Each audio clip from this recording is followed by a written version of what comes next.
ბავშვი მოძრაობს მუდმივად მუცელში, ხო და ეს მოძრაობა ერთ-ერთი არის განაპირობებს თავის ტვინის სტიმულს. ადრეული ბავშვობის პერიოდში სიცხის უფრო მაღალი ზემოქმედება მოგვიანებით თეთრი white matter, თეთრი ნივთიერების შედარებით ნეომომწიფებასთან იყო დაკავშირებული. თითი 12 თვის ბავშვს უნდა უკვე გარდა იმისა, რომ ხელით იშვერს, თითით უნდა მიგვანიშნოს და უმეტესობა ვისთანაც შემდეგ სპექტრული მდგომარეობა დგება ხოლმე აღმოჩნდება, რომ თითს არ იშვერდნენ. ორსულობისა და ჰაერის დაბინძურებასთან პირდაპირი გავლენა იყო ამ ტვინის მორფოლოგიური ჩამოყალიბების თვალსაზრისით მუსატყოფნის პერიოდისთვის. დაბინძურება ეს ერთ-ერთი უმთავრესი სტრესი არის ჰაერის იქნება, ხმაურის დაბინძურება თუ სხვადასხვა ნივთიერებები, რომელიც საკვებშია. ორსულობის დროს გარემოს რა გავლენა შეიძლება ჰქონდეს ბავშვის განვითარებას? რამდენიმე წლის წინ 6 თვემდე ბავშვებს არ ვსვავდით ასეთი მიდგომა იყო. რომელსაც აქვს უფლება რომ დაისვენოს.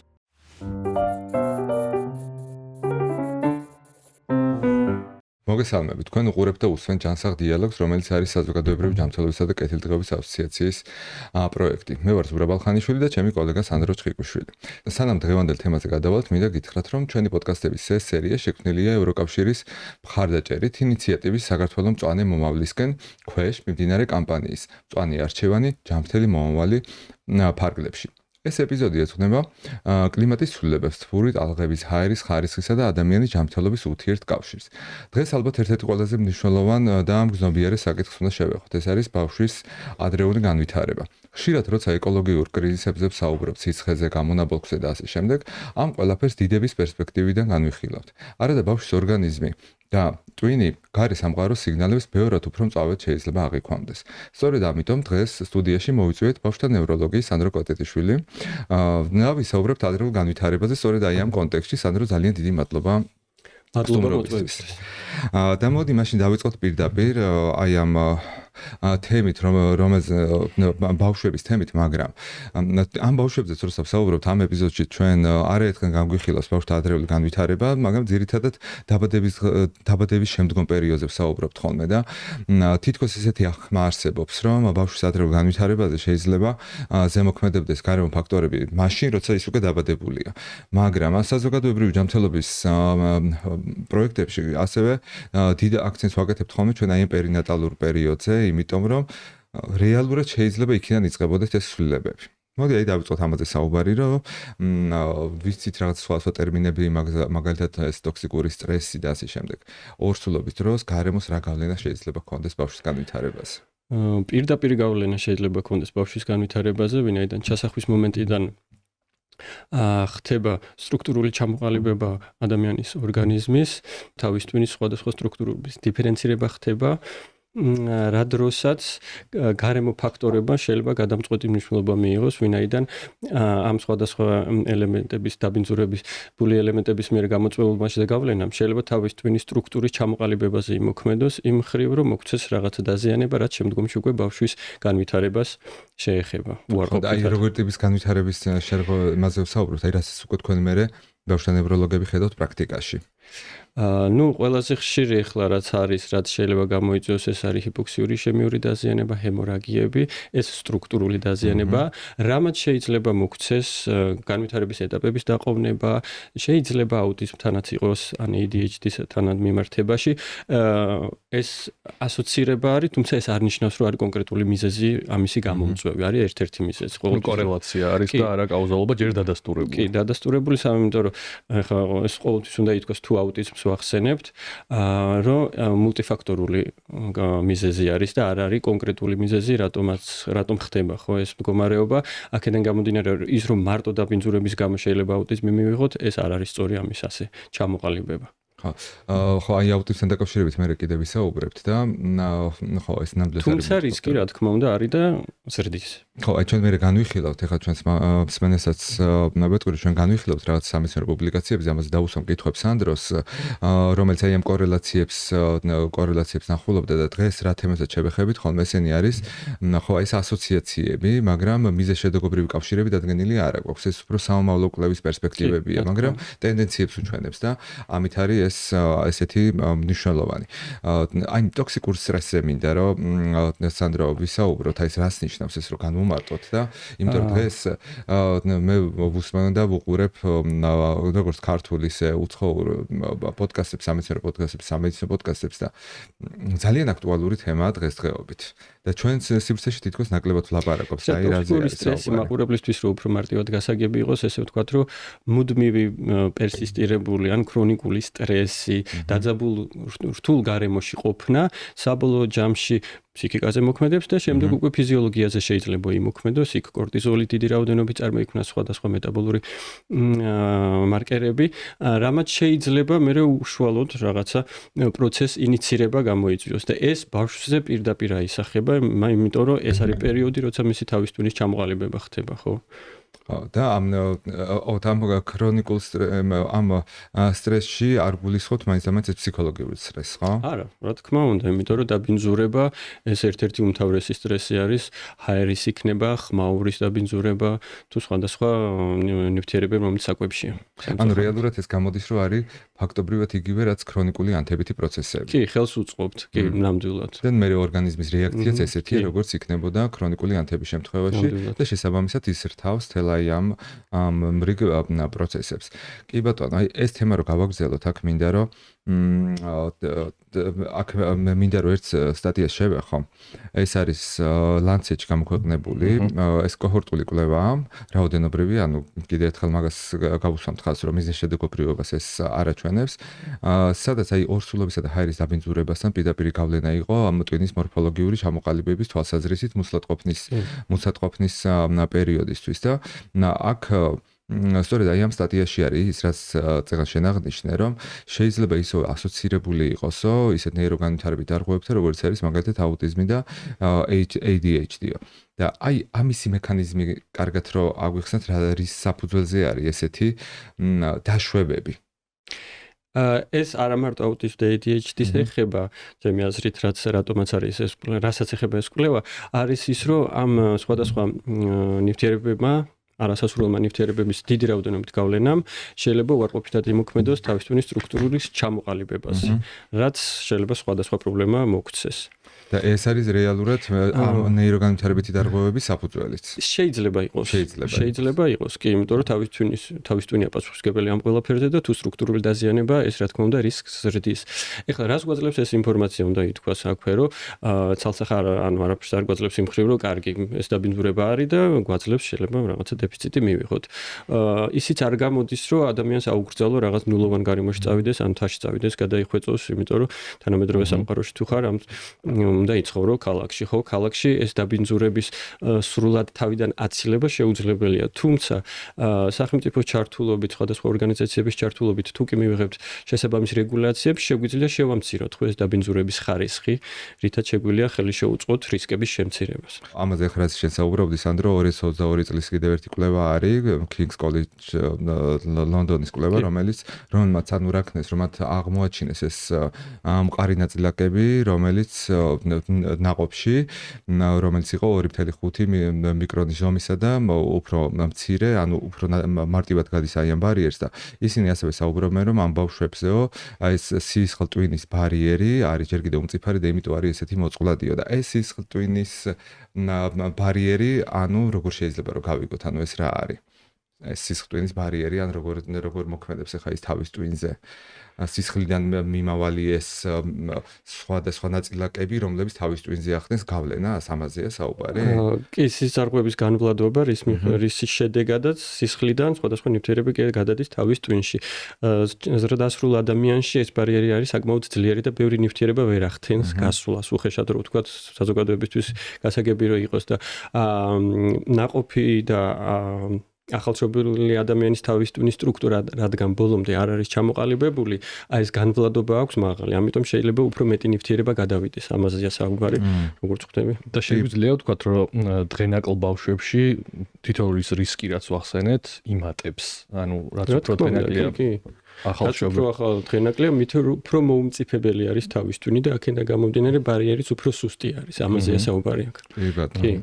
ანუ ეხლა ეს ნაწილი რო შევაჯამოთ, რეალურად გამოდის ის, რომ ორსულობიდან დაწყებული და ნუ ის განსაკუთრებით ხო ამ ტრიმესტრების მიხედვით კიდე როცა სხვა განვითარების ეტაპი აქვს ნაყოფს, გარემოს შეიძლება იმაზე მეტი ზეგავლენა კონდეს ნაყოფის განვითარებაზე, თავის ტვინის განვითარებაზე, შესაბამისად შემდგომ ის მეტყველების ჩამოყალიბებაზე და ასე შემდეგ, ვიდრე შეიძლება ერთი შეხედვით ჩვენ წარმოგვედგინოს, იმიტომ რომ ამას პირდაპირ ესე ჩვენ ვერ ვხედავთ. ამას ხედავთ მე უკვე როგორც მოცემულობას, როგორც პრობლემას და აი ეს პრობლემის სათავეები შეიძლება ერთ-ერთი იყოს ეს განმაპირობებელი, რომელიც ამ ყველაფერს ხელს უწყობს. და სართულად ამოეფინება შემდგომში იმ ნეიროგანვითარების დარღვევებს, რომლებსაც მე უკვე ნევროლოგები პრაქტიკაში ხედავენ. ხო, თუმცა ჩემი აზრით ჯერ კიდევ ადრე არის და არ არის სწორი რომ ასე ჩამოვაყალიბოთ, რომ ნეიროდეგენერაციულ დარღვევებს შეიძლება გამოიწვიოს ასეთმა ტიპის დაბინძურება. უბრალოდ ჯერ არ გვაქვს ამდენი ხელმოსაკიდი სამეცნიერო მტკიცებულება, თუმცა თეორიულად ყოველდღიურ პრაქტიკაში ამას ვამბობთ ხოლმე ზუსტად ნევროლოგებიც და არა მარტო, რომ გარემოს დაბინძურება ხელს უწყობს უფრო მეტი შემთხვევების რაოდენობას. თუმცა დანამდვილებით ვიცით, რომ ეს გარემოს დაბინძურება მათ შორის კონკრეტულ დაავადებებს იწვევს, შეიძლება ამ კონკრეტული მიმართულებით ჯერ ზუსტი მტკიცებულებები არ აქვს და ჩვენ რაზეც ქონდა საუბარი, განსაკუთრებით ეს აზოტის დიოქსიდი და მათ შორის ეს მცირე ზომის მყარი ნაწილაკები, რომელიც პირდაპირ შეუძლიათ ფილტვებიდან სისხლში გადავიდნენ. წინა ეპიზოდშიც ვახსენეთ, რომ გულსიხმძარღვთა დაავადებების განვითარების რისკს ზრდიან და ასევე შეიძლება ერთგვარი გზამკვლევი მიმანიშნებელიც იყოს პოლიტიკის შემქმნელებისთვის, რომ თბილისში მაგალითად ყველაზე დიდი ტვირთი ამ მხრივ მოდის მოტორულ სატრანსპორტო საშუალებებზე, რომელთა გამონაბოლქვშიც შეიძლება შევხვდეთ ამ ნივთიერებებს და ამ მხრივ ჩვენ ძალიან ხშირად ჩვენ აპლიკაციებშიც რო შევამოწმოთ, ამის ინდექსი საკმაოდ მაღალი გვაქვს დაბინძურების და აი მიმართულებით მინდოდა, იმიტომ რომ როგორც თქვენ ახსენეთ, ზუსტად ამას ვეხმიანები, რომ ვერ ვაიძულებთ ჩვენ მშობლებს, დედებს, მათ შორის ორსულ ქალებს, რომ აბარგდნენ და გადავიდნენ სოფლად საცხოვრებლად იმისთვის რომ ამ გარემოს თავი არის ინფორმაცია არ გვაძლევს რომ ყველაფერი ძიმემ თბილისში უნდა დატოვოს ესე არ გამოვა ხო მაგრამ სიგნალი არის პოლიტიკის შემქმნელებისთვის ეს ნამდვილად და მნიშვნელობა აქვს კიდე ექსპოზიციის რაოდენობას ხო რამდენს მიიღებ იმ ნაწილაკებს და რადგან ქალაქში უფრო გაშლილი არის ეს ხო ქარხანასთან ჭრილებში თქვათ იქ უფრო შეიძლება დიდი რაოდენობით მიიღო ხო და ქალაქში უფრო გაშლილი არის და ამის შედეგის მიღებას უნდა წლები და ამიტომ ეს არის კი ბატონო აი გავიარეთ ეს ორსულობის პერიოდი და ეხლა დავიბადა ეს ბავშვი და სანდრო აი ეს ოქროს ფრაზა რასაც ხშირად ავობი ხოლმე რომ ბავშვის დაბადებიდან 1000 პირველი 1000 დღე არის ყველაზე მნიშვნელოვანი ჩვენ ამ თემაზე ვისაუბრეთ ადრეული განვითარების სპეციალისტებთან ერთად მაგრამ აი ეხლა ნევროლოგის თვალსაზრისითაც როგორ არის რატო არის ესეთი მნიშვნელოვანი ეს 1000 დღე რა ხდება ამ 1000 დღეში ბავშვი ცხოვრების პირველი 2 წელი ითვლება ერთ-ერთ უმნიშვნელოვანეს თუ ყველაზე მნიშვნელოვან პერიოდად ადამიანისთვის, ვინაიდან ამ დროს თავის ტვინის სტრუქტურის ჩამოყალიბება ხდება და ამ დროს ხდება ყველაზე ბევრი სინაფსური კავშირების დამყარება. ითვლება, რომ PI Harvard-ში ჩაატარეს ასეთი კვლევა, პირველი წლის განმავლობაში ყველაზე დიდი რაოდენობით ინფორმაცია შედის ჩვენს თავის ტვინში. მთელი ცხოვრების განმავლობაში წარმოიდგინე, რა სიჩქარით შეუძლია ბავშვის ტვინს მიიღოს ინფორმაცია. ეს იმის ხარჯზე, რომ ამყარებს ძალიან ბევრ სინაფსურ კავშირებს. თუმცა მე ხდება ესეთი ტერმინი არის სინაფსური გასხლა ქართულად pruning-ი არის ინგლისურად, რაც ნიშნავს, რომ იქიდან გამომდინარე რა სტიმული აქვს, ხდება რაღაცა კავშირების დაკარგვა და რაღაცა ერთი მიმართულებით წასვლა. მაგალითისთვის რო გავაკეთოთ ენას, ითვლება რომ 6 თვემდე ბავშვს თანაბრად შეუძლია მოისმინოს ყველანაირი ენა. და იქიდან გამომდინარე მე რა გარემოში იზრდება, ყალიბდება ერთი ენა ხდება დომინანტური. თუმცა საბოლოოდ ეწოდინება ყველა ენა, რომელსაც მოისმენს. ანუ ეს საში არ არის, სანდრო, როცა აქედან გამომდინარე, ეს პირველი 2 წელი არის ძალიან მნიშვნელოვანი. რამდენადაც დადებითი შეგვიძლია მივცეთ ბავშვს და მიიღოს, აქედან გამომდინარე უარყოფითის მიღებაც შეუძლია საკმაოდ ბევრის. და უნდა ვიყოთ ძალიან ფრთხილად. კი, აი ეს შერეული ოჯახები როცა არის და მაგათ ერთი მშობელი ერთენაირ საუბრობს, მეორე მშობელი მეორეზე, მე ბავშვი იწყებს მეტყველების დაგვიანებას, ეს იწვევს ხოლმე ხო შეშფოთებას ნერვიულობენ ადამიანები. ეს შეგვიძლია ჩვენ ახლა ნორმად მივიჩნიოთ მაშინ? კი, ეს ნორმალურია, ეს პირდაპირ ვამბობთ ხოლმე თუ ორენოვანი არის ოჯახი, იქ ნორმალური არის მეტყველების დაგვიანება, თუმცა ეს არ ნიშნავს, რომ ყველა ორენოვან ოჯახში გვიანდება, თუმცა უმეტესობაში ასე ხდება და ეს საგანგაშო არ არის. თუმცა ყოველთვის განვითარების ეტაპებზე თუ საუბრობთ, ცალკე აღებული ერთ სფეროს, ერთ მომენტს არ აღნიშნავთ, ყოველთვის კომპლექსურად უნდა შეფასდეს ბავშვი. კი ბატონო, აქ მინდა ეს ნიუანსური კითხვა დავსვა, უკავშირდება თუ არა ერთმანეთს აი მოტორული უნარების განვითარება და ენობრივი უნარის განვითარება, აი ამ ასაკის 1-დან 3 წლამდე ასაკის ბავშვებში. შეგვიძლია იმ რა თქმა უნდა ყველაფერი ურთიერთკავშირში არის ადამიანის ხეულში, მით უმეტეს თავის ტვინში, ხო? პირველი წლის განმავლობაში ნევროლოგიური შეფასება მხოლოდ მოტორული არის, ხო? მეტყველება არ არის. და შემდეგ მოდის მეტყველება. ეხლა კავშირს რა მხრივ გულისხმობთ? მაგალითად მე შემიძლია დავაკავშირო, რომ თუ კი გვექნება პირველი წლის განმავლობაში მოტორული დეფიციტები, ეს ადამიანი შეიძლება მიდრეკილი იყოს შემდგომში მეტყველების შეფერხებისკენაც. ამ ხრივ შეიძლება იყოს. თუმცა ესე პირდაპირ კავშირი რო ვთქვა 6 თვეზე არ ზის და ეს ადამიანი ბავშვი არ ილაპარაკებს, ესე არ არის. ხო, ანუ იმიტომ რომ მოტორული აქტივობა ხო პირდაპირ კავშირში არის, არ ორხრივ კავშირში არის კოგნიტური ფუნქციების განვითარებასთან, ნეიროპლასტიკურობის ნაწილში. ნეიროპლასტიკურობა კოგნიტური ფუნქციების განვითარებასთან, რომლის ერთ-ერთი გამოხატულება შეიძლება იყოს, მაგალითად ენობრივი უნარი, ხო? კი, სტიმული, ხო? ესეც არის ადრეული ჩარევის პრინციპი. საბედნიეროდ ჩვენ ქვეყანაშიც უკვე არსებობს, ეს არის დაიწყო ცერებრული დამბლის ადრეული დიაგნოსტიკით, აღმოჩენით პირველი ნიშნების და შემდეგ ჩარევაც არსებობს, ახლა სახელმწიფო პროგრამებიც არის. პირველი წლის განმავლობაში კეთდება ზუსტად რეაბილიტაციური ვარჯიშები, ანუ ნეიროპლასტიურობის მექანიზმის გამოყენებით, რაც გულისხმობს იმას, რომ შეგვიძლია ზუსტად სინაფსურ კავშირებზე დადებითად ვიმოქმედოთ, თუ კი იქ არის პატარა დაზიანების უბნები, არადაზიანებულ უბანზე ისე მოქმედოთ, რომ ამისი ფუნქცია თავის თავზე აიღოს და დეფიციტი შემდგომში აღარ გამოეხატოს ადამიანს, აქ არის კი პირველი ეს არის ფიზიკური აქტივობა, რეაბილიტაცია, ვარჯიში, რაც შეიძლება მეტი მოძრაობა. საერთოდ სადაც არის მოძრაობა, იქ არის სიცოცხლე, ხო, ესე არის და განსაკუთრებით ბოლო წლებში ყველაზე დიდი ყურადღება ექცევა ბავშვებში მოძრაობას, აქტივობას.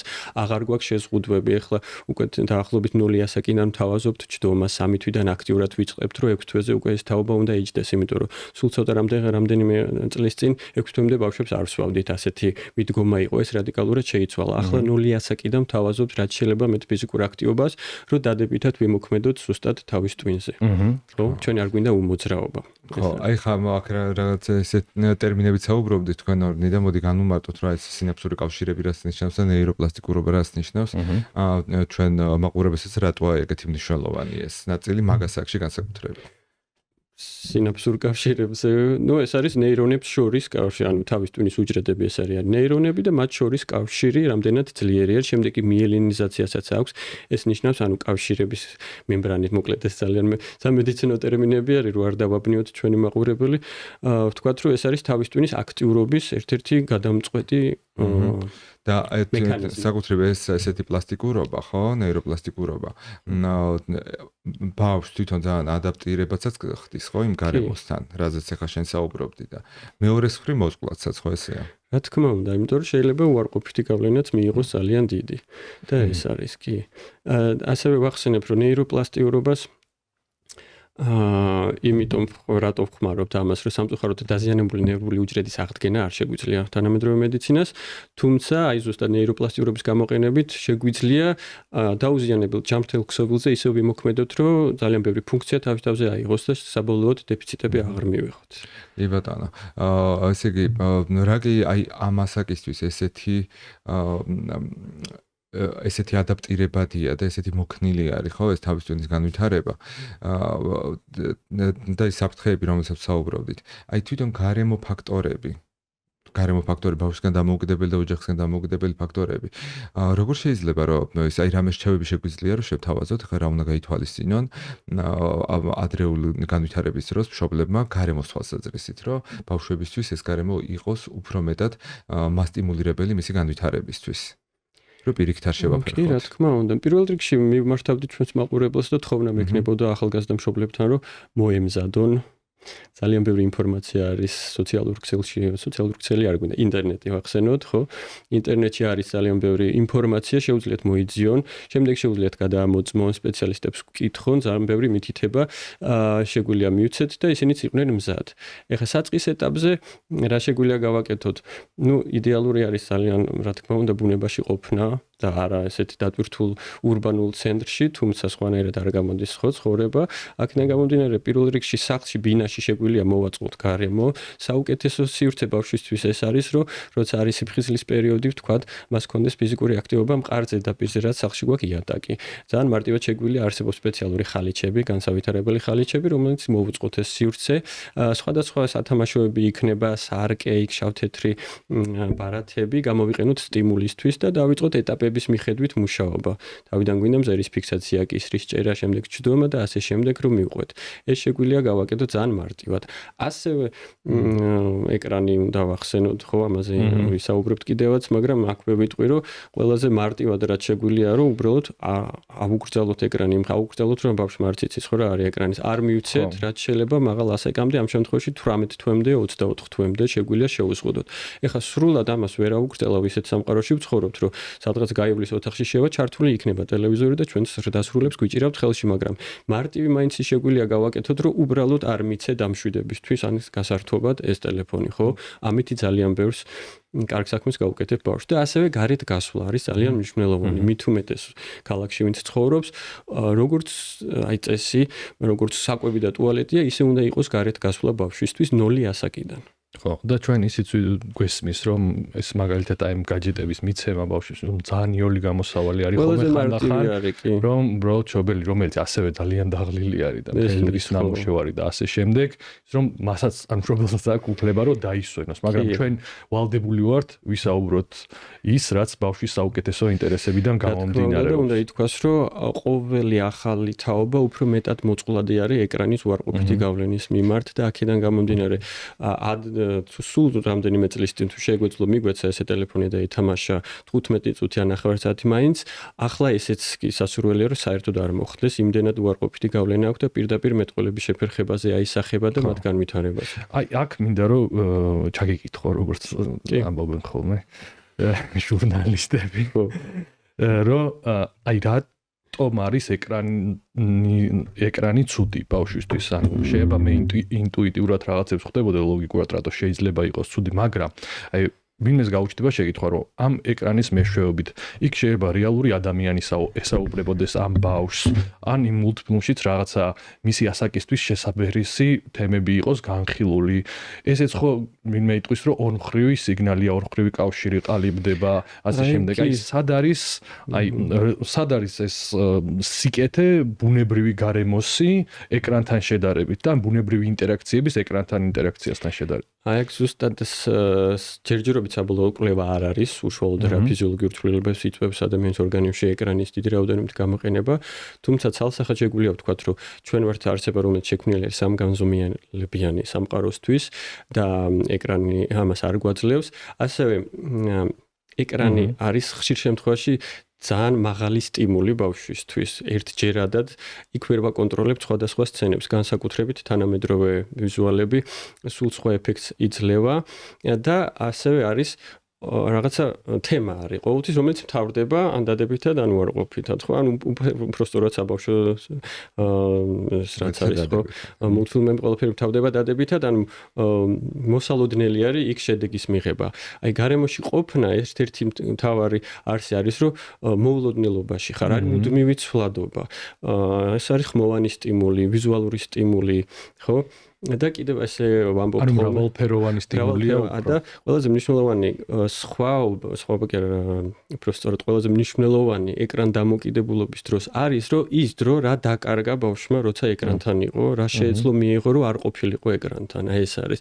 დღეში ის 1 საათი თუ 2 საათი რო ითამაშა, მაგ დროს რო ყოფილიყო ეზოში და ეთამაშა, რას მიიღებდა და აი რას მიიღებდა, არის ბევრად უფრო დიდი. და თან აი რაც თქვენ ახსენეთ, რომ მარტო დადებითი სტიმული და ფერად-ფერადი ყოველთვის კარგი დასასრულით რაღაცნაირად სამყაროს რეალობას ნაკლებად ასახავს, ხო? უფრო ზღაპრულ სამყაროში, მთლიანად ზღაპრულ სამყაროში ექცევა ბავშვი, თუ ძალიან ეხლა რა თქმა უნდა ვერაერიდება ბოლომდე ბავშვი ამ გარემოს და მარტო ეკრანზე მიჯაჭვული ბავშვი ხა ძალიან ცოტა იქნება, რომ ეხლა დღეში 2 წლის ბავშვი რო 12 და 14 საათი რო ეკრანთან ყავდეთ, ალბათ ძალიან იშვიათი იქნება ეხლა თქვენ პრაქტიკაში. არა, 9 საათი თუ ეკრანთან არის, უკვე ეკრან დამოკიდებულს ვეძახით, თუ ყოველდღე არის.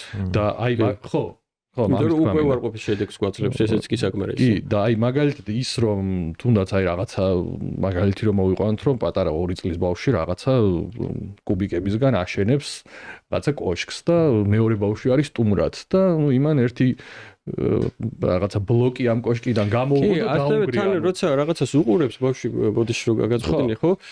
ძირითადად არის ერთ პოზაში. ისევ მოძრაობასთან მივდივართ. არის უმოძრაობაში. ზის ესე და არის ერთ პოზაში, ხო? ეს მოტორულის თალკი, ხო? თავარი ისევ ნეიროპლასტიურობასთან მივდივართ და სტიმულთან და როცა თავისუფალ გარემოში ხარ, იქ სულ მოძრაობაში ხარ ადამიანი, ხო? ამით ვთქვა მინდოდა, აი რომ ვიღაცა მეორე ბავშვი უცებ შენ რაღაცა რაც შენი კუთვნილებად მიგეშნია, უცებ იქიდან ბლოკს გიძრობს ამ შენი აშენებული კორპუსიდან თუ რაც ააშენე და ან უკვე წენა გაქვს კომპრომისი რაღაცა შენია სხვასაც ქონია ინტერესები და ასე შემდეგ ხო ანუ ეს ამ ემოციების ჩამოყალიბებაც ხო ძალიან მნიშვნელოვანია თუ ნეიროპლასტიკურობის განვითარების თვალსაზრისით ამ სინაფსებს შორის ხარ ამიტომ მე ვცდილობ რომ ბალანსი დავიჭიროთ და ერთადერთი ვინაიდან ადრე დაწყებული ეკრანთან ურთიერთობა პირდაპირ აისახება მეტყველების შეფერხებებზე ამიტომ იმას მაინც ვითხოვთ მშობლებისგან რომ სანამ 2-3 სიტყვიანი წინადადებები არ წამოვა, მანამდე არ მივცეთ საერთოდ, მერე მივცეთ უკვე ცოტა შეზღუდულად, რაც ნიშნავს, რომ დიდი ეკრანი, ტელევიზორი, ეს იყოს რაღაცა სანახაობა, სადაც მთელი ოჯახი ერთად დავცხდებით, იქ შესვენებები მოყვებათ, ინტერაქცია იქნება, თან გააფერადებს, თან ითამაშებს, თან უყურებს, თან მშობელი მოუყვება თავის გამოცდილებას, ეს შეგვიძლია შევთავაზოთ, კი. კი ბატონო. ამ თემაზე ბარემ ერთ საკითხს ასევე ჩავღრმავდები, ხან ნაწილობრივ თქვენ უკვე შეეხეთ ამ დისკუსიის დროს, მაგრამ აი ეს ბუნების დეფიციტის სინდრომი, რომელიც არის. თუ შენ ხა გარეთ გაყვანას საუბრობდი და ეს გარეთ გაყვანა კიდე ერთ-ერთი სამნიშნულოვანი კომპონენტია, ხო? იმიტომ რომ გვაფრთხილებენ, რომ ერთ-ერთი ყველაზე ცხელი ზაფხული გველოდება წინ, ხო? ეს თბური ტალღების მოლოდინი გვაქვს და ეს თბური ტალღები განმომარტოთ. ეხლა მაყურებელს რო არის აი ეს ეგრეთ წოდებული ექსტრემალური სიცხე, რომელიც ამ გარემოსთვის არის მაღალი და ხანგრძლივად შეიძლება რომ გაგრძელდეს. ანუ ეს არის თორე ვიღაცა გარემოსთვის შეიძლება, რა ვიცი, აფრიკის რეგიონებისთვის ის ტემპერატურა ნორმა იყოს. ხო, ანუ ჩვენ შემთხვევაში ეს არ იქნება ახლა ნორმა. ამ შემთხვევაში ეს როგორ უნდა მოვიქცეთ და აი გარეთ გაყვანის თვალსაზრისით რა რეკომენდაციები შეგვიძლია ახლა მშობლებს მივცეთ და მე მინდა რომ აი ამ ბუნების დეფიციტის სინდრომზეც ვილაპარაკოთ. რეალურად რა განსხვავებას გვაძლევს ეს ბავშვთა ადრეულ განვითარებაში? ძალიან კარგი კითხვა არის. მშობლობა ალბათ ყველაზე რთული საქმე არის მით უმეტეს თანამედროვე სამყაროში და გვჭირდება სულ ბალანსის დაჭერა. კი, რა თქმა უნდა, მზეზე ყოფნა, სითბურ ტალღაში ყოფნა არავისთვის არ არის რეკომენდირებული, მაგრამ ამ დროს სახში გამოკეთვაც არ არის სწორი. გვჭირდება ინსოლაცია, განიავება, ფიზიკური აქტივობა, გასვლა, სიარული, სირბილი, ეს ყველაფერი უნდა მოხდეს გარეთ ბუნებაში, ხო? რეკომენდაცია ალბათ ის სხვათა შორის ახლა გამახსენდა ხანდახან არის ხოლმე რომ ისეთი ინტენსივობით გაყავთ ხოლმე საწყის თვეებში ბავშვი გარეთ, ანუ მთელი დღე არის თქვა ბავშვი გარეთ, რომ მე ფიზიკური აქტივობა აქვს შეზღუდული და რა იგულისხმება რომ როგორ არის ბავშვთა ეტლში ზის ბავშვი მთელი დღის განმავლობაში კი ითვლება რომ არის გარეთ ბუნებაში, მაგრამ ზის ეტლში და იქ არის უმოძრაობაში. ესეც არ გვაწყობს, ხო? გვჭირდება აქტივობა, უნდა ამოვიყვანოთ იქიდან მყარი ზედაპირი, ვარჯიში, სხვადასხვა ინტერაქცია, ხო? აი ესეც ბალანსი არის დასაჭერი. ნეიროგანვითარებითი თვალსაზრისით, აი ესეთი ტიპის ძალიან ურბანული გარემო და ეს ოთახის გარემო გვაძლევს კი იმ რაოდენობის სტიმულებს, რომელიც საკმარისი იქნება მერე ოთახის გარემო არ გვაძლევს, ეს ცალსახად არ გვაძლევს. რაც არ უნდა კარგი სახლი გქონდეს და მაგარი მოწყობილი, ხო, მით უმეტეს თუ გავითვალისწინებთ იმას, რომ პირველი 2 წლის განმავლობაში ეს სპონჯივით ისრუტავს ბავშვი ყველანაირი ინფორმაციას ყოველდღიურად და რაღაცა ეს გადამუშავებას, რაც ჩვენ უნდებით თქვა 1 საათი, მას შეუძლია 5 წუთში, წარმოიდგინეთ სახლში რამდენად მარტივად მოიწყენს, ხო? და გარეთ გასვლა ამას გვაძლევს, რომ მუდმივი ცვლადობაა და მუდმივი სიახლე არის. მაგრამ პარადოქსული შეიძლება იყოს ის, რომ ერთის მხრივ ოთახში შეიძლება იყოს თელი დრო უმოძრაოდ, მაგრამ მაინც ჭარბი სტიმულის მსხვერპლი იყოს, თუ ეკრანი ერთება, ამ ფონზეც ეკრანი არის, თან ხმაური არის, ოჯახში თან თვითონ ბავშვს სხვა რაღაცა აქვს ჩართული და ეს არის. მაგრამ მე განვითარებისთვის შესაძლებელია არ არის. არ არის შესაძლებელი, როდესაც აი მწვანე გარემოებზე რო საუბრობთ, ეს ტაქტილური სენსორული შეხებები და სტიმულები აი ნეიროპლასტიკურობის თვალსაზრისითაც და ტვინის მრავალფეროვანი, მათ შორის სოციალური თამაშებიც, ხო? ამ მწვანე გარემოში ინტერაქცია სხვა ბავშვებთან, თანატოლებთან ურთიერთობა, სოციალური ემოციური ინტელექტის ჩამოყალიბების განვითარებისთვის, კი. კი ბატონო, სოციალური ემოციური ინტელექტის ჩამოყალიბებაც ეს გარეთ განსაკუთრებით მწვანე სივრცეებში ყველაზე უფრო ჯანსაღად მიიღწევა, ასე შეგვიძლია ჩამოვაყალიბოთ. სანდრო, აი ეს ეხლა დაბადებიდანო სვამთო ბავშვებსო. მაგაზე ცოტა მეტი გითხარი რა შეიცვალა და რატო არის ეგეთი მითქმა? დასმა შეიცვალა, ახალ თაობას 6 თვეზე მოეთხოვებათ, რომ იჯდნენ. რადგან 6 თვის ბავშვს არ შეუძლია თვითონ წამოჯდეს, ამიტომ ჩვენ უნდა ვავარჯიშოთ, რომ დავსვათ გასწორებული ზურგით. ოფიციალურად ახლა როცა ეტაპებს ვაფასებთ, რას ნიშნავს, ანუ დავსვი მყარზე დაპირზე ბავშვი, გასწორებული ზურგით 10-15 წამი თუ გაჩერდა, ეს მისაღები, ანუ მივიღეთ ჯდომა. აი, თამაში მაგიდაზე. კი. მოსასრულია ეტაქსე რომ უსაფრთხოებას, ხო? მივიღეთ ჯდომა. ხო, ეს არის. და ამაზე მუშაობას ვიწყებთ 3 თვიდან. 3 თვისთვის გვინდა რომ კისრის ფიქსაცია მივიღოთ კარგი და მზერის ფიქსაცია, რაზეც უნდა ვიმუშაოთ და 3 თვიდან მე აქტიურად დავიწყოთ ვარჯიში. საუკეთესო გარემო არის, მე ყველა მშობლებს ვთხოვ, არ უგულყონ ეს რეკომენდაცია, რაც არის იატაკი, აი სპეციალური ხალიჩა და სტიმულის მიცემა მყარზე დაპირზე, იმიტომ რომ ნახევარზე მეტ საქმეს იქ კეთდება ავტომატურად. და აი ანუ მანამდე როგორი იყო ეს რეკომენდაცია? მანამდე 6 თვემდე არ ვსვამდით. 6 თვიდან იწყებოდა მაშინ ამ არის. და იყო ესეთი შეხედულება, რომ უარყოფითად მოქმედებდა ხერხემალზე, რომელიც გაქრა ეს შეხედულება აღარ არის. განი სმენია ეგენი, ხო და გამიგვირდა ეხლა რო თქვი, იმიტომ რომ მეც ეხლა სხვანაირად ვიცოდი ამ ხნის განმავლობაში. ეს ყველაფერი განაპირობა ასევე ნეიროპლასტიურობის თეორიის გააქტიურებამ და კვლევებმა დაადასტურეს, რომ ზუსტად ფიზიკური აქტივობით ვახდენთ დადებით სტიმულს თავის twins-ზე. საერთოდ ეს კვლევა რო გააკეთეს, ძალიან საინტერესო იყო, რომ მუცლადყოფნის პერიოდიდან დაიწყეს და როგორც მუცლადყოფნის ნეიროვიზუალიზაციით მოხდა, ბავშვი მოძრაობს მუდმივად მუცელში, ხო და ეს მოძრაობა ერთ-ერთი არის განაპირობებს თავის twins სტიმულს და ეს მოძრაობა მერე გადმოდის თელ ცხოვრებაში. და ფიზიკურ დატვირთვას რო ვეხებით ხოლმე, ნუ აი კვების გარეშე ფიზიკური დატვირთვა ფაქტორად ეს ერთ-ერთი მოიაზრება. აქ ხა მე კვებაზე აი ძალიან ეს სიღრმისეულად არ მინდა წავიდე ერთი თემა რაც უფრო შეიძლება რაღაცნაირად ჩემთვის მტკივნეულად აღიქმებოდეს შორიდან არის ეს ერთგვარი დანამატების გამოყენება ბავშვებში რა ნუ ახლა ზოგადად რაციონალიზგანო შედგებოდეს აქ ამას არ დაუწვოთ მაგრამ არის ხო ეს მათ შორის კარგად დამარკეტებული ეს აი ბავშვის ნეიროგანვითარებისთვის სასარგებლო კონკრეტული დანამატების რაღაცა რეკლამირება ასე შემდეგ არის თუ არა რაიმე სპეციფიკური საჭიროება რაც უბრალოდ ნორმალური განვითარების შეფერხების გარეშე მიმდინარე ბავშვის შემთხვევაში უნდა გამოვიყენოთ აი რაღაც დანამატები რაც აი რეკომენდებულია უნივერსალურად ნევროლოგების მიერ არ არის რეკომენდაცია არანაირი დანამატების გამოყენების ხო ანუ უნივერსალურად რაიმე რომ აი ბავშვს უნდა მიუცეთ რომ აი ტვინის კვებავი და ესეთი რაღაცები ესეთი რაღაცა არ არის შედეგს არ იძლევა ადრე ხშირად ესეთ ფართოდ გამოიყენებოდა მე პირადად არ მიყვარს ამის გამოყენება იმიტომ რომ შედეგს არ გვაძლევს ხო, რაც მტკიცებულებებით სასურველია მიიღოს თუ საშუალება არის ბუნებრივი კვება, თუ არა და ხელოვნურიც არაჩვეულებრივია და ამის მერე 6 თვიდან დავიწყოთ უკვე მყარი კვება და ბუნებრივი სახით. ასევე მნიშვნელოვანია გაითვალისწინონ განსაკუთრებით დედებმა, რომ არ დაუბლენდერონ საკვები, ეს არ გვეხმარება. რატო? ვინაიდან და 6 თვე ბავშვი სწავლობს წოვას, სრუტვას კარგად და 6 თვის მერე უკვე გვინდა რომ გადავიდეთ სხვა ეტაპზე, ისწავლოს ჩაღეჭვა, ჩაკვეჭვა, გადამუშავება და ამითი პირის აპარატი განმოვითაროთ და ხელი შეგვიწყოთ, ხო და მყარი კვება მივიღოთ, კი. ხო, ეს ამ იმ რისკით რომ ვაიმე არ გადაცდეს, ძალიან ხშირად უბლენდერებენ და მე ამას მეორადაც სხვა პრობლემა მოყვება. ანუ ყველა იმ დამარკეტებულ ნივთიერებას, რომელსაც შეიძლება რაღაცა ვითომ პოტენციური ეფექტი კონდეს, დაბალანსებული ბუნებრივი კვების რაციონალურ პირობებში, ისედაც იღებს ბავშვს. რა თქმა უნდა. ოკეი.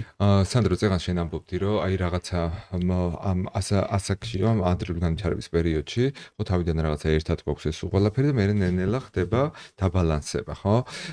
ანუ თქვენ ახლა ბავშვთა ნევროლოგები აფასებთ ასევე ბავშვების რეფლექსებს.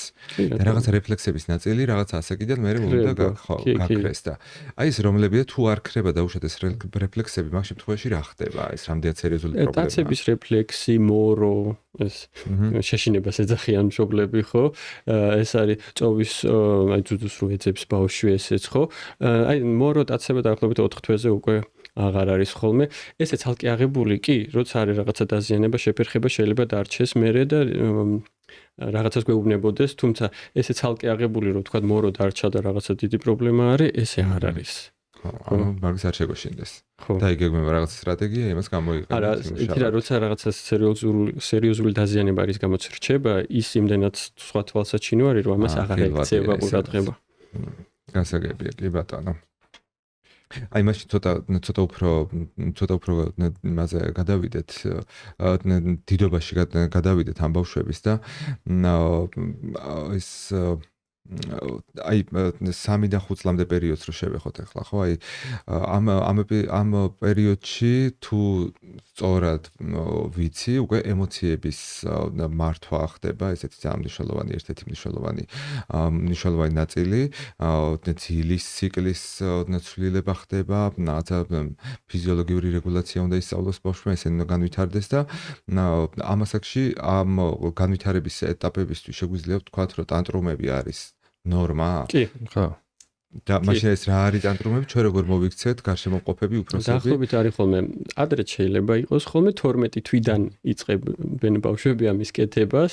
ტანტრუმი ეს არის манипуляციური ქცევა, როცა რაღაცა უნდა ან არ უნდა, ტირილით, ყვირილით, შეიძლება მე ერთხმა მოყვეს ან კბენაც. ერთხმაში არის რომ თავი შეიძლება უტყეს ბავშვმა. ერთი უნდა გავითვალისწინოთ რომ თუ შევაფასეთ გარემო და ხვდებით რომ ეს არის ტანტრუმი და ემსახურება რომ რაღაცა უნდა ან არ უნდა. ეს ტირილი არ არის ტირილი, რომ რაღაცა აწუხებს და ამით არაფერი არ დაუზიანდება მას. ბავშვს ჩვენს ნერვებზე მოქმედებს კი. ეს არის და ასევე უნდა გავითვალისწინოთ რომ თვით დაზიანებას არასდროს არ მიიყენებს. ეს არის შოუ დადგმული იმისათვის რომ манипуляცია მოახდინოს გარემოს. манипуляციურ ხასიათს ატარებს ტანტრუმი თუ შეიძლება ტანტრუმია? არა, ტანტრუმი თუ არის, ტანტრუმი არის. კი, ოკეი. ხშირად ასევე არის ხოლმე რომ ცოტა აი მეტყველებას რო აგვიანებენ, კომუნიკაციაში რო ვერ შემოდიან, ბრაზდებიან და ამის გამო იყენებენ. ესეც манипуляცია, იმიტომ რომ ვერ ახდენს კომუნიკაციას კარგად, ხო? მაგრამ აი ესოც ეს თვითრეგულაცია ემოციური ეს როგორ არის, ეს რა ტანტრუმის მექანიზმი რა არის? ამ დროს თავის ტვინში ლიმბური სისტემა არის ესეთი ამიგდალა, რომელიც ჩვენს ემოციებზე არის პასუხისმგებელი. ის უფრო ადრე ყალიბდება, ვიდრე აი პრეფრონტალური ქერქი, შუბლის წილი, ხო? ჩვენს ადამიანობაზე და ვინ ვართ და რა ვართ ინდივიდი, ეს შუბლის წილზე არის, ხო? ცნობილი არის მაყურებლისთვის და ამის ჩამოყალიბება ცოტა ოდნავ მოგვიანებით ხდება. შეიძლება ითქვას, რომ ემოციის გამშვები მექანიზმი უფრო ადრე ყალიბდება, რაც ამას აქტივაციას იწვევს ემოციის და მე რო აკონტროლოს, აი აქ უკვე არის შუბლის როლი. აჰა, ანუ ემოციები და იმპულსურობა ინტელექტს წინ უსწრებს და ამიტომ და მე უკვე ვაყალიბებთ ინდივიდს, რომ როგორ აკონტროლოს ეს ემოციები და ამიტომ არის რომ ვამბობთ რომ შობელი უნდა იყოს სიმშვიდის გარანტორი ყოველთვის. ჩვენ შეიძლება ემოციები გქონდეს, მაგრამ ეს ბავშვთან არ უნდა გამოხატოთ. რატო? იმიტომ რომ როცა ბავშვი ემოციური არის და ტირის და ჩვენც თუ ჩავერთეთ ემოციურად, სარკისებურად აისახება და უფრო აძლიერებს ის ემოციას, არაფერში არ გვადგება. ჩვენ პირიქით გვინდა რომ ასწავლოთ რომ ამ ემოციით კომუნიკაციაში ვერ შემოხვალ და მე უკვე გამოვიყენოთ მეტყველება. თან ამ დროს ალბათ ისიც არის ყურადღება გასამახვილებელი, რომ 3-დან 6 წლამდე პერიოდში უკვე აღარ ხდება მარტო ის, რომ ჩვენ უბრალოდ მართავთ ბავშვს და აი ეძინება ამ დროს უნდა დავაძინო ჭამა უნდა და ჩვენ უკვე ვთხოვთ უკვე. კი, რა თქმა უნდა, რომ დაუბრობს, მას ვერბალური პრეტენზია შეიძლება ქონდეს და უკვე სხვანაირად ხდება კომუნიკაცია. ანუ მარტო მიწოდების რეჟიმში არ ვართ, უკვე მათგანაც ვითხოვთ რაღაცას და ის უკვე ხო თანამშრომლობ და ეს არის პირველი ეტაპი ხო ცხოვრებაში, როცა შენ ბავშვს გიწევს თანამშრომლობა, რაღაცა მოგწონს, რაღაცა არა და სწორად ახსენეთ, ამიტომ არის რომ განებივრება არის ერთ-ერთი ყველაზე ცუდი რამ, რაც შეიძლება შეიძლება გაუკეთო ბავშვს. იმიტომ რომ დაახლოებით მე დგება მომენტი, წავა სკოლაში, რაღაცა მომენტში არ ეყოლება დედა მამა ბებია ბაბა, რომელიც 24 საათი თქვა ანებირებენ და შეეჩეხება ამ დაუნდობელ ცხოვრებას, სადაც ყველაფერი ისე არ არის, როგორც მას უნდა და ეს ორმაგ დიდ პრობლემას გამოიწვევს. ამიტომ სასურველია, რომ ადრეული ასაკიდან ეტაპობრივად ბავშვს მივახვედროთ, რომ სამწუხაროდ ცხოვრებაში ესე არ ხდება, რომ ყოველთვის რაღაცა მინდა, არ მოგეცემა, ხო? ამის ბალანსი გვაქვს დასაჭირო. ამას თანტრუმებთან არის დაკავშირებული. ამას აქ ხა 3 და 5 წლამდე ასევე ჩვენ გვაქვს ღამის კოშმარები, ხო? როცა თანტრუმები არის, ღამის ტერორიც, ესეც მისაღები არის, ეს ასაკობრივი ნორმა არის, ვინაიდან ამ დროს არ აქვს ბოლომდე ჩამოყალიბებული აი კონტროლის მექანიზმი. ძალიან ცუდი მოსასმენია ღამე რო ბავშვი ტირის, არ აძინებს, გონია რომ თვითონაც ცუდად არის. ერთი უნდა ვიცოდეთ, რომ როცა ღამის ტერორი არის, მაგ დროს ბოლომდე ბავშვი არ არის შეფხიზლებული, თუ ჩვენ არ შევაფხიზლეთ. მასზე ეს უარყოფითად არ მოქმედებს. და უფრო ხშირად მე გამეორება ხდება იმის გამო, რომ ჩვენ შევდივართ კომუნიკაციაში. საუკეთესო მეთოდი თანტრუმის მართვისაც ადრეულ ეტაპზე და ღამის ტერორის არის სრული იგნორირება. რაც ძალიან რთულია მესმის, იმიტომ რომ ბავშვს უყურებ, რომელიც ტირის, კივის, ანგრევს ოთახს, მაგრამ რეალურად ეს მას არ აზიანებს.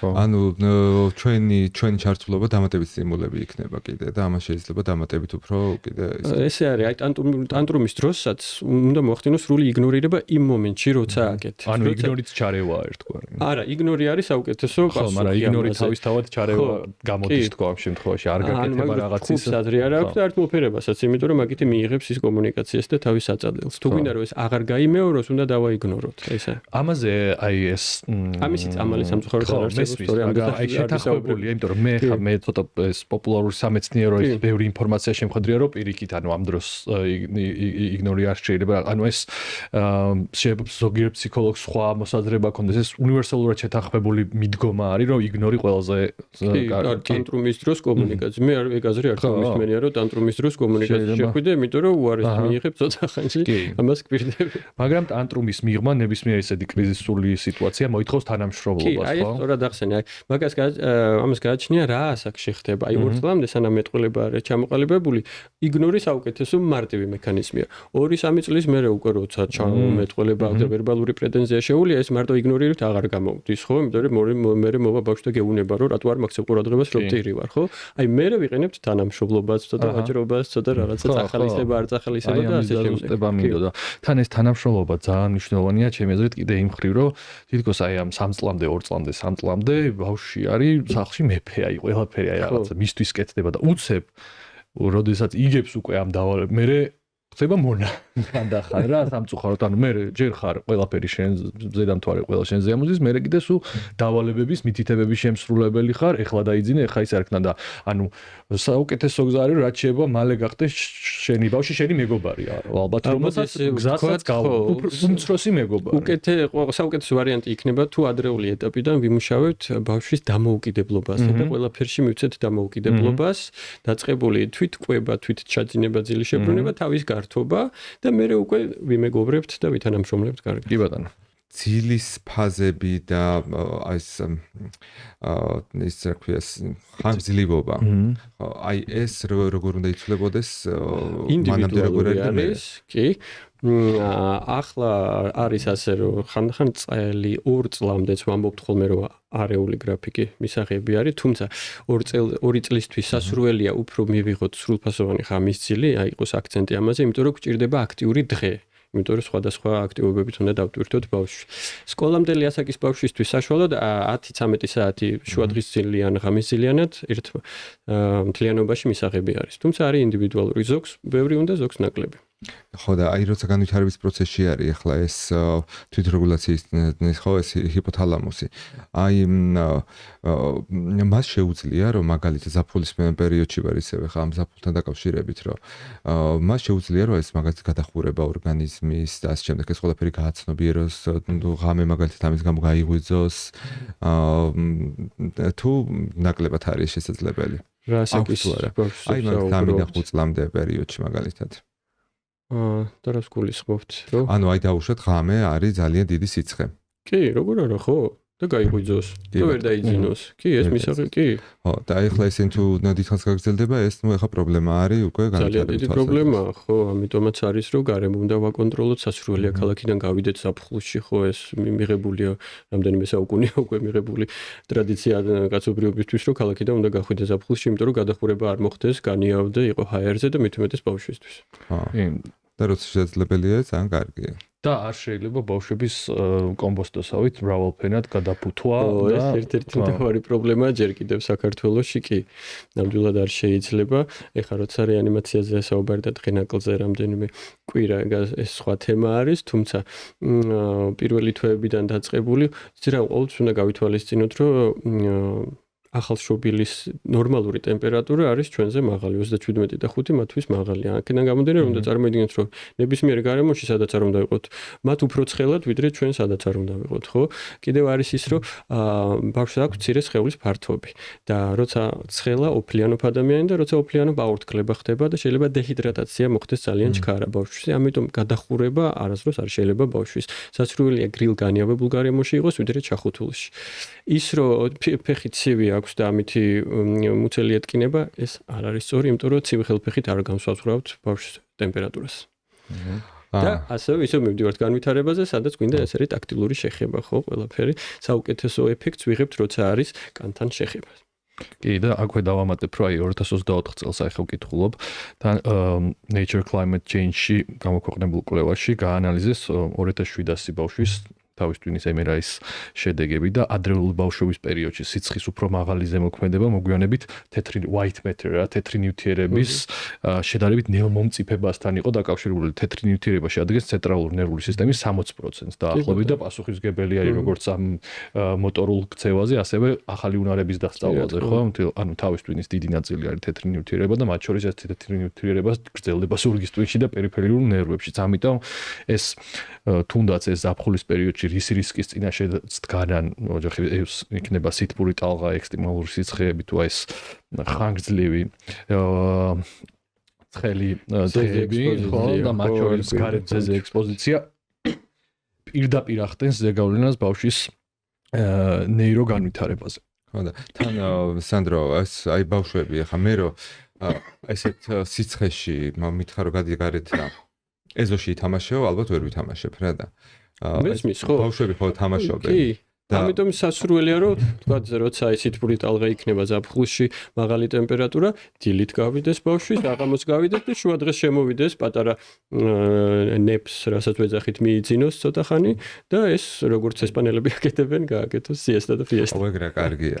მე მაქვს ცხოვრების წესი. ისინი ამიტომ აკეთებენ რომ ცხელა და იქცუ ცხელა და ამიტომ ეს უკვე ადაპტირდნენ ამაზე და იგივე შეგვიძლია გამოვიყენოთ ეხლა ჩვენს. სანდრო, მოგეთ ეს საწილო შევაჯამოთ ეხლა ზაფხულისთვის რა არის ესეთი ჩვენი სათქმელი, ხო, მშობლებისთვის, რომ შეიძლება თუ არა ბავშვი ვერ გრძნობდეს აი ამ ძალიან მაღალ სიცხესა და ორგანიზმის გადახურებას, იმიტომ რომ ბავშვია და ეს ბიოლოგიური მოცემულობაა და თუ კი ესე არის, რა არის ამის მიზეზი და რა შეიძლება ხშირად არის, რომ ბავშვებს როცა რაღაცაზე არიან კონცენტრირებულები, განსაკუთრებით როცა თამაშობენ, ცოტა ეკარგებათ გარემოს აღქმა. აქედან გამომდინარე შეიძლება ვერ შეაფასონ ადეკვატურად რაღაცა პერიოდი, ეს არის ნიშნავს რომ დიდი ხანი გაგრძელდება, ვერ შეაფასონ სიცხე ვთქვათ, რომ არის გადახურებული, მით უმეტეს ბავშვს რომელსაც ქუდი არ ახურავს და თუ არის ის გასული შუა თხის მზეზე, რაც ყველაზე ცუდი არის, ამ დროს მშობლებს დიდი ყურადღება გმართებს, რომ რაც შეიძლება მოხდეს მათი კონტროლი. სასურველია, როცა ის სითბური ტალღა იქნება, იმ დროს ბავშვი არ გავიდეს დილით და საღამოს. მაგრამ თუ რა თქმა უნდა გავიდეს გარეთ აუცილებლად. ხო, აუცილებლად უნდა გავიდეს გარეთ, ეხლა იმის გამო რომ ზოგადად ცხელა და ზაფხულია, ამის გამო სახში არ რჩებით, ხო. ეხლა მაქვს ესეთი შეკითხვა, რა კი ისევ ამას აქ შევარ და განვითარების დარღვევებზე ვსაუბრობთ. აი რატო არის ეგეთი ფანჯარა ეს 3-დან 6 წლამდე, ნუ უფრო 2-დან ეს პერიოდი, როცა ისმის დიაგნოზები ნეიროგანვითარებითი დარღვევებისა, ცნობილი ნეიროგანვითარებითი დარღვევებისა, როგორც არის მაგალითად აუტიზმი. ანუ ამას რამე ისეთი ბიოლოგიური მოცემულობა აქვს თუ განვითარებაში რო ვხედავთ ცვლილებებს ამის გამო არის ეს. და თან ასე ბოლო დროს კიდე ასე იცვლება, ხო? ანუ ადრე უფრო მესმოდა ხოლმე რომ აი 3 წლიდან ისმებაო დიაგნოზი, მაგრამ ეხლა ყველაფერი გაახალდას და კი ეხლა საერთოდ მედიცინა ხომ მიმართული იმისკენ რომ რაც შეიძლება ადრე მოხდეს ყველაფრის აღმოცენა, ხო? ადრე დიაგნოსტირება რომ მე ადრე მოვახდინოთ ჩარევა, იმიტომ რომ რაც უფრო ადრე ჩაერევი, საუკეთესო შედეგს მიიღებ, კი.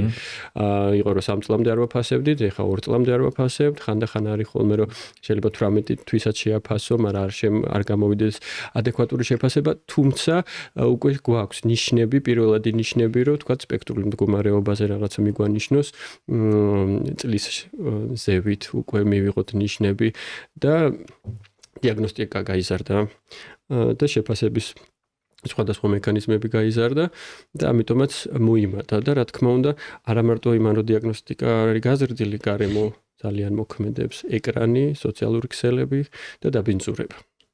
და რის გამოც მე უკვე მშობლები აკითხავენ სპეციალისტებს და იქიდან უკვე მიზეზების გამორკვევის დროს რეალურად გაგვიზარდა ჩვენ. და ინფორმაცია არსებობს გარშემო, ხო?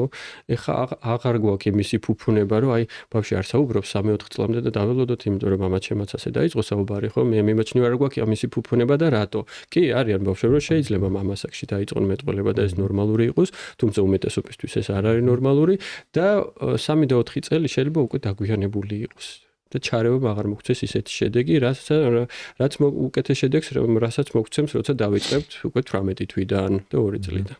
მოდი ეს თემაც რომ რამდენჯერ მევახსენეთ ჩვენ ახლა მეტყველების დარღვევად შეფერხება და მოდი გითხარი როგორ არის სტანდარტი, როგორ უნდა ვითარდებოდეს. სასურველია 12 თვეზე სახელზე იხედებოდეს ბავშვი. ხო, მითითებებს ასრულებდეს. მარტივ მითითებებს რაღაცა მომაწოდე, აიღე ასე შემდეგ. ძალიან მნიშვნელოვანი არის ხოლმე თითი. 12 თვის ბავშვს უნდა უკვე გარდა იმისა რომ ხელით იშვერს, თითით უნდა მიგვანიშნოს და უმეტესობა ვისთანაც შემდეგ სპექტრული მდგომარეობა დგება ხოლმე აღმოჩნდება რომ თითს არ იშვერდნენ. ეს იმიტომ რომ ეს ნატიფი მოტორიკა არის და ცოტა უფრო უმაღლეს ფუნქციებში გადავდივართ. ასევე 18 თვეზე, ანუ წელიწად ნახევარზე გვინდა ვითხოვთ 2-3 სიტყვიანი წინადადებებს, ან სიტყვათა მარაგი უნდა გქონდეს, დედა, მამა და 20 და 50 სიტყვა, ხო? როგორც მანამდე ვთქვი, აქაც კომპლექსურად უნდა შეფასდეს. ხშირად არის ხოლმე რომ ესე მოდის მშობელი მიჩივილით რომ არ საუბრობს, ხომ არ არის სპექტრული მდგომარეობა და შეფასებით აღმოჩნდება ხოლმე რომ არის მხოლოდ კომუნიკაციის, ანუ მეტყველების შეფერხება და სხვა. ჩვენ როგორ ვართ ხო 0-დან 5 წლამდე ბავშვებს ვაფასებთ სხვადასხვა თვეზე 5 სფეროთი. ეს არის კომუნიკაცია, მსხვილი და ნატიფი მოტორიკა, პრობლემის გადაჭრა და პიროვნულ სოციალური ასპექტები. თუ ამ 5-დან 4 სფერო ხშირად კარგად ვითარდება და ერთი კომუნიკაცია იგვიანებს ხოლმე, ეს არ არის სპექტრული მდგომარეობა, ეს როგორც განვითარების ეტაპის იმ მომენტში არის დაყოვნება და ამ დროს საუკეთესო წამალი არის კომუნიკაცია, ბაღში წაყვანა და ასე შემდეგ. ჩვენთან ყველაზე ხშირად რომელ ნაწილში აქვთ ბავშვებს? კომუნიკაცია. კი, რა თქმა უნდა. კი, ეს ყველგან. შეგვიძლია სანდრო ესე ვთქვათ, რომ შეიძლება ეს უბრალოდ ტენდენცია, რომელსაც მე ჩემ გარშემო ვხედავ და აქედან გამომდინარე მგონია ესე, რომ მეტყველების დარღვევა და ამასთან ასოცირებული კომუნიკაციის პრობლემები რაღაც გახშირდა ჩვენ საზოგადოებაში და ამ ყველაფრის მიზეზი არის ეკრანები. ოფიციალურად ვერ ვიტყვი, თუმცა ჩემი მოკლე შეხედულებით ერთ-ერთი მთავარი მიზეზი არის ეკრანი. მე არ მინახავს ბავშვი, რომელსაც ეკრანთან არ ქონია შეხება და ამის გამო აქვს მეტყველების შეფერხება, თუმცა უმეტესობა ბავშვი, ვინც მოდიან ჩემთან მეტყველების შეფერხებით, მათი ერთ-ერთი მთავარი მიზეზი არის, რომ ადრეული ასაკიდან აქვთ ეკრანთან შეხება. კი ბატონო. და აი ესეთი ის რომ მეტყველების აი როგორ რა უნდა ინიშნოს და როგორ უნდა მოიქცეს თითოეული მშობელი. ახლა თუ ვიღაცა გვისმენს და აი მოისმინა რას თქვი და მიხვდა რომ აქ ნორმა არ არის. თავი არის კომუნიკაციაში შემოსვლა. იმიტომ რომ ხშირად არის ხოლმე რომ ახლა ბავშვს არ ევალება საწყის ეტაპზე გრამატიკულად გამართულად ისაუბროს, ან სრული სიტყვები თქვას, ხო? თუმცა თუ კომუნიკაციაში ადეკვატურად შემოდის, ჩვენს მითითებებს ასრულებს, სახელზე იხედება და თვითონაც ცდილობს რომ მიგვითითოს, თითი იქნება თუ სხვადასხვა ბგერებით თუ სიტყვებით, ეს უკვე კარგი არის, ხო? საწყისი არის. პირველ თუ სახელზე არ პასუხობს, ეს დიდი კითხვის ნიშანია. ხო, წითელი დროშა, როგორც ვეძახით, ხო, red flags არის. თითს არ გაშვერა, დავალებებს არ ასრულებს, ესეც დიდი მინუსი არის და სიტყვათა მარაგი შემდეგ, ხო. და ვის უნდა მიაკითხოს ამ დროს? პირველი ბავშვთან ნევროლოგს და შემდეგ უკვე ნეიროფსიქოლოგთან. ნეიროფსიქოლოგთან ხდება გადამისამართება, ხო? შეგიძლიათ პირდაპირ ნეიროფსიქოლოგთან მიხვიდეთ, თუმცა შეფასებისთვის. ხო. ნევროლოგიური შეფასება მაინც მოეთხოვება, ხო? ჩვენ ჩავატაროთ, კი. იმიტომ რომ იქ უნდა გამოირიცხოს რაღაცა სხვა პრობლემაც ხომ არ არის, სტრუქტურულ დაზიანება ხომ არ მოგცა ესეთი მდგომარეობა და მე გავუშვათ ნეიროფსიქოლოგთან. კი ბატონო, ესეთი რაღაცა მინდა ახლა სანდრო რო გითხრა, რომ ჩვენი საზოგადოების ერთ-ერთი პრობლემა თან შეძამებასავით გამოვა იმაზე, რაზეც მანამდე ფრაგმენტულად რამდენჯერმე შევეხეთ დღეს, რომ აი რაღაცა მაღაზიაში ძირს გაწოლილი 4-5 წლის ბავშვი, რომელიც დაჟინებით მოითხოვს რაღაცას, აი და გამოხატვის ფორმა აქვს, აი ასეთი, ხო? ეხლა ჩვენი მხრიდან რაღაცა ესე მკაცრად დისციპლინის მოთხოვნა ამ შემთხვევაში ეწინააღმდეგება თუ არა მის აი ამ ბიოლოგიურ მოცემულობას, იმიტომ რომ ეს ხო იმპულსურია, შეგვიძლია ვთქვათ, რომ ეს იმპულსურია და ამ იმპულსის მართვა არ შეუძლია, თუ ეს მანიპულაციის შედეგია და ეს კითხვა ეკუთვნით ფსიქოლოგებს. არა, მე შემიძლია ჩემი კომპეტენცია კი პასუხოთ, როგორც წესი, ესე ერთ ეპიზოდად უცბად ესეთი დიდი ტანტრუმი არ ხდება. როგორც წესი არის ჯერ პატარა ეპიზოდი, პატარა წამოტირება, რაც უმეტესწილად ხდება სახლის გარემოში, ხო? ასე ვთქვათ, ნიადაგს მოამზადებს ბავშვი, რომ ნახავს რამდენად გამოსდის ამის გამოყენება თუ არა.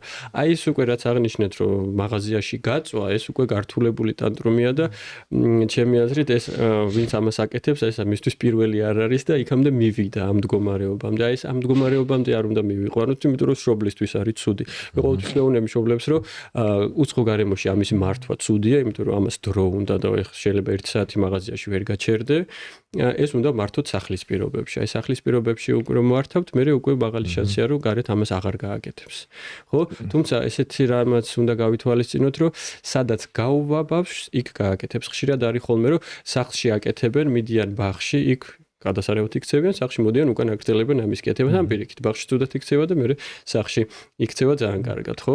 ეს ნიშნავს, რომ ის გარემო ვერ ახდენს მის მართვას სწორად. კი ბატონო, დიდებშიც შეიძლება სახლის შინაარ ვარგოდა და სანადიროდ გარბოდა. ანუ გარეთ მეგობრებში რო კაი ტიპია და ოჯახში რო აგრესიული სულ. ხო, ეგ არის შედეგი რა.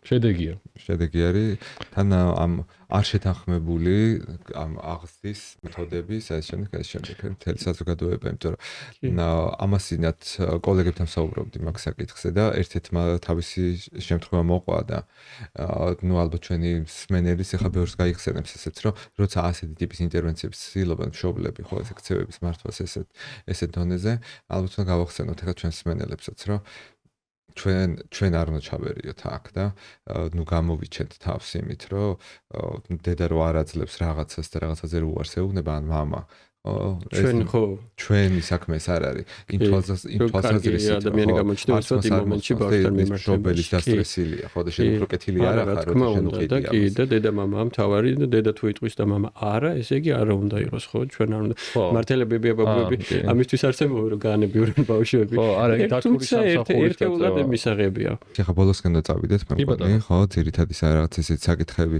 რაც ქონდა დაგროვილი მეტნაკლებად გავიარეთ და აი ესეთი რაღაც მინდა სანდრო რო გითხრა რომ აი შენი როგორც ბავშვთა ნევროლოგის უმთავრესი გზავნილი თუნდაც შენი პრაქტიკიდან იმისგან რასაც უყურებ და ასე შემდეგ რომ რა არის რომ აი როგორ დავაბალანსოთ ეს თანამედროვე ურბანული გარემო ბავშვის ნერვული სისტემის ბუნებრივი და ბიოლოგიური მოთხოვნები აი ეს ყველაფერი ერთად აი რა შეიძლება მშობლებს რომ ურჩიოთ რა გაითვალისწინოთ ჩემი რჩევაა რომ ყველაზე დიდი მომზადება ცხოვრებაში გჭირდება იმისთვის, რომ ბავშვი გააჩინო და გაზარდო.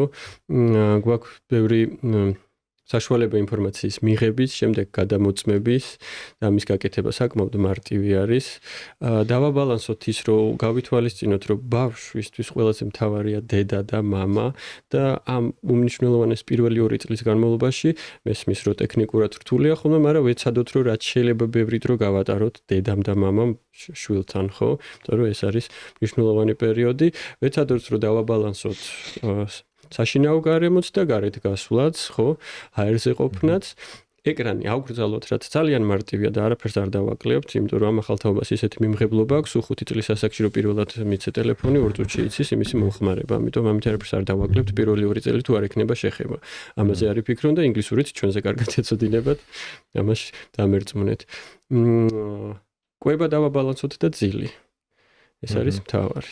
აი და ეს ბოლო ხა მაგაზე რა კი არის მაგას მინდა რომ შევეხო ენების სწავლას ამ აპლიკაციებითა და მობილური ტელეფონებით ესე რომ ვთქვა ხო რომ ანუ ერთის მხრივ მშობლები მეტნაკლებად ბოლო პერიოდში აცნობიერებენ ამ საფრთხეებს ხო მშობლები რა ანუ ჩვენ თვითონ ჩვენგან ეხა მოძილები ეს 10 წლის რო ასე იქნებოდა არ ვიცოდით ეს შედეგები რომ ნახეთ იმიტომ შეძლოთ ამაზე ხო და ერთის მხრივ საფრთხეები თითქოს ის არის მაგრამ მეორეს უგვიხარია კაცო ეს ბავშვები 17 ენაზე ლაპარაკობენ და ჩართავს ტელეფონს და ავიც კორეაში ლაპარაკება ვიღაცას ხო მაგრამ ეს რა ვიცი რამდენად ბუნებრივი ეს ენების ცოდნა ჩემ გარშემო ვინც არიან ხოლმე მაგალითად მე ვერ ვიტყვი რომ იმათ ყველაფერი კარგად იციან მაგალითად ზოგმა ქართული აღარ იცის ამაგიეროთ რეალურად შესაძლებელია ეს ხშირად არის ხოლმე რომ ეხლა პოპულარული არის არაქართული ენოვანი ბაღები სკოლები მაგრამ ნუ თანამედროვე სამყაროში ხე გლობალიზაციის ეპოქაში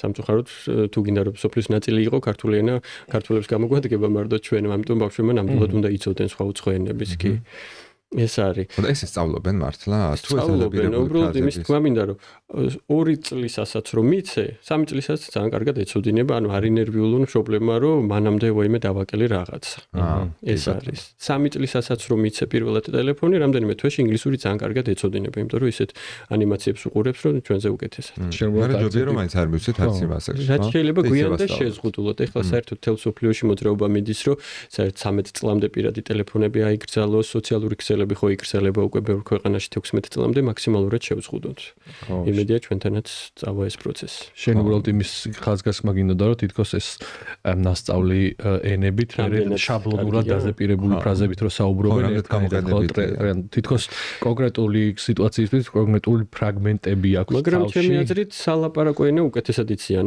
ხო პატარა თაობა აქცენტი ისეთი აქვს კი რაც ხო ჩვენი როგორც ვისწავლეთ ესენები და ეს შემდეგ ამ შემთხვევაში ესე არ იყო ხო მაგრამ საქმელის თქმა მაინც შენი სიტყვებით უნდა შეგეძლოს და არა აი შენ რაცაც მე მგონი მაგას გულისხმობდი ხო რაღაცა აი ენის ფრაგმენტულად დამახსოვრება აი ტრენდული ფრაზებით და ასე შემდეგ რა თითქოს გამოძახილია ამ თანამედროვეობის პრობლემური მოხმარების შეიძლება ეგრეთ ვკითხოთ მასწავლებლებს ხო მასწავლებლებს რომლებიც შეფასებენ რომ რეალურად შინაარსში ამდენ შედიან და რაღაც სიტუაციებში ამდენ შეუძლიათ არ გაგონილი ფრაზებით მერე წინადადებების აწყობა და ხო აი ხო სწორად მივხვდარ ვარ მაგას რამე თუ გაქვს ისეთი მნიშვნელოვანი რისი თქმაც გინდოდა ეხლა შენ ჩვენი მსმენელისთვის და ჩვენ არ შევეხეთ მაგ საკითხს მე მგონი ყველაფერი მოვიცავით ასე თუ ისე ჩემი თხოვნა ამ მშობლებთან რომ განსაკუთრებით ყურადღებით იყვნენ სამწუხაროდ ძალიან რთულ პერიოდში ცხოვრობთ ძალიან ბევრი დაბინძურება პრობლემა და სტიმული არის როგორც დადებითი ასევე უარყოფით ყოველდღიურობაში და ამიტომ განსაკუთრებით ყურადღებით უნდა ვიყოთ მაქსიმალურად ვეცადოთ რომ დავიჭიროთ ბალანსი და ასე თუ ჩვენ არ ვიცით როგორ გავაკეთოთ ეს არსებობენ პროფესიონალები და კი ბატონო მიმართეთ მათ ხო ნელ-ნელა უნდა ვაქციოთ ის ნორმალიზება მოვახდინოთ იმის რომ ბავშვის შეფასება კი და ინფორმაციის გადამოწმებას წინ არაფერი არ უდგას ჩემთან მოხვედი სხვასთანაც მიხვედი ერთი უნდა ითქვას ხო თუ შეიძლება რომ ვახსენოთ ხელოვნური ინტელექტს რაც ეხება ყველა მოვიხმართ ვაღიაროთ და ასევე ყველა მშობელი მოიხმარს ყველა კითხვას ვსვავთ უკვე წამოვიდა რომ ძალიან ბევრი არასწორ პასუხს იძლევა და ამიტომ ფრთხილად უნდა იყვნენ მშობლები იმიტომ რომ სულ ახლა ერთი კვირის წინათ მქონდა ისეთი შემთხვევა რომ არ არსებული პასუხი უთხრა ხელოვნურმა ინტელექტმა და ამის გამო ძალიან რაღაც სტრესი განიცადა მშობელმა სრულიად არაფრის გამო. მით უმეტეს ძალიან პატარა ბავშვებზე რო ლაპარაკობ, შეიძლება თვითონ ის აღწერილობას, რასაც ეუბნები შენ, ხელოვნური არ იყოს თლად ზუსტი და შესაბამისად იმანაც არაზუსტი პასუხი მოგცეს მერე და ჩარევა იყოს. იმდენად ინდივიდუალური არის ყველა შემთხვევა. ძალიან მნიშვნელოვანი საკითხია და ფრთხილად უნდა ვიყოთ. როცა ბავშვებს ეხება და თვეებითა და დღეებით განისაზღვრება ბავშვის განვითარება, ამ შემთხვევაში შესაბამის დაშვება ცოტა თასი. მე ვიტყოდი რომ მიმართეთ სპეციალისტებს და ასევე გადაამოწმეთ ინფორმაცია. სპეციალისტის რაღაცას რო გინიშნავს და მითითებას გეუბნება, უნდა გიხსნას რატო გეთდება, რატო ინიშნება და ასე შემდეგ. ხო, ამის უფლება გააქვს. სტუდია. მეორე კითხვა, ხო, ეგეც ჩვეულებრივი ამბავია და ადამიანი, მშობელი შეიძლება საუკეთესო შემფასებელიც იყოს თავისი შვილის მდგომარეობის, მაგრამ ყველაზე ცუდი ხანდახან ან საშუალოდ მოკლედ. მეორე აზრის და განსაკუთრებით სპეციალისტის მხრიდან აზრის მოსმენა ყოველთვის სასარგებლოა რა, თუ პროფესიონალზე გვაქვს საუბარი. მეთმეტესთან ახლა ისეთი შეფასების სისტემები გვაქვს ძალიან მარტივი, არაფერი წინ არ დგას ამას, ამიტომ კეთილი. ძალიან დიდი მადლობა სანდრო. მადლობა თქვენ. ძალიან დიდი მადლობა. ხო, მე მგონი საინტერესო ეპიზოდი გამოგვივიდა. ეს ფაქტობრივად სერია, რომელსაც ჩვენ ბავშვთა განვითარების შესახებ ვაკეთებთ და სანდროსთან დიდი ხანია ვცდილობთ ამ ეპიზოდის ჩაწერას და აი დაგროვილი შეკითხვები, რომლებიც ჰქონდა, მათ შორის იქნა რაც სხვა ეპიზოდების შემდგომ კომენტარებში ადამიანებს ჰქონდათ ხოლმე, აი ისინი შევკრიბეთ ახლა და ასე ავაწყეთ ეს ჩვენი დღევანდელი შეხვედრის სცენარი. მადლობას გიხდით, ვინც გვიყურებთ და გვისმენთ ბოლომდე. მოგთხოვთ არ დაგეზაროთ რა აქამდე უყურეთ, გამოიწერეთ ჩვენი არხი, დაგვიტოვეთ კომენტარები და დაალაიქეთ ეს ვიდეო, ეს გეხმარება ჩვენ სახს განვითარებაში. შეგახსენებთ, რომ ეს იყო ჯანსაღი დიალოგი, საქართველოს საზოგადოებრივი ჯანმრთელობისა და კეთილდღეობის ასოციაციის პროექტი მომავალ შეხვედრამდე. ნახვამდის.